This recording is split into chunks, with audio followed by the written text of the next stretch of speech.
আসসালামু আলাইকুম প্রিয় দর্শক, আজ আমরা জানবো ঢাকার হযরত শাহজালাল আন্তর্জাতিক বিমানবন্দরে ভয়াবহ আগুন লেগে পরবর্তী রূপ কি নিয়েছে।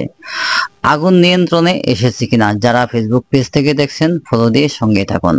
প্রিয় বন্ধুরা, গতকাল প্রায় দুপুর 2:15 দিকে বিমানবন্দরের কার্গো ভিলেজ এলাকায় আগুন ধরা পড়ে। বিমানবন্দর কর্তৃপক্ষ সহ ফায়ার সার্ভিস ও নাগরিক প্রতিরক্ষা একাধিক ইউনিট দ্রুত ঘটনাস্থলে যায়। চট্টগ্রাম, সিলেট সহ অন্যান্য বিমানবন্দর থেকেও ফ্লাইট ডাইভার্ট করা হয়। কার্গো ও বিমানের কার্যক্রম সাময়িকভাবে বন্ধ হয়ে যায়, থমকে যায়।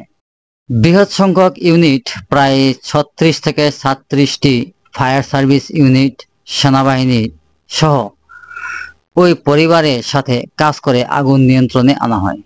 গতকাল সন্ধ্যায় বিমান ও পর্যটন মন্ত্রণালয় জানায়, আগুন প্রধানত নিয়ন্ত্রণে আছে।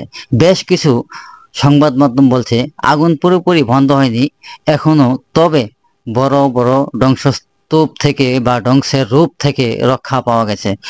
এখন অপেক্ষায় রয়েছে ক্ষয়ক্ষতির পরিমাণ নির্ধারণ, আগুন লাগার কারণ তদন্তের রিপোর্ট।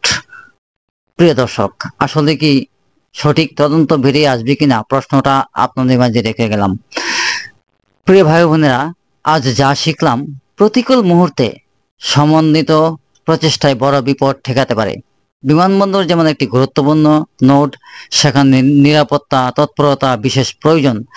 আমরা আশা করি দ্রুত পুরো কার্যক্রম স্বাভাবিক হবে এবং ভবিষ্যতে এ ধরনের দুর্যোগ থেকে মানুষ ও সম্পদ রক্ষা পাবে।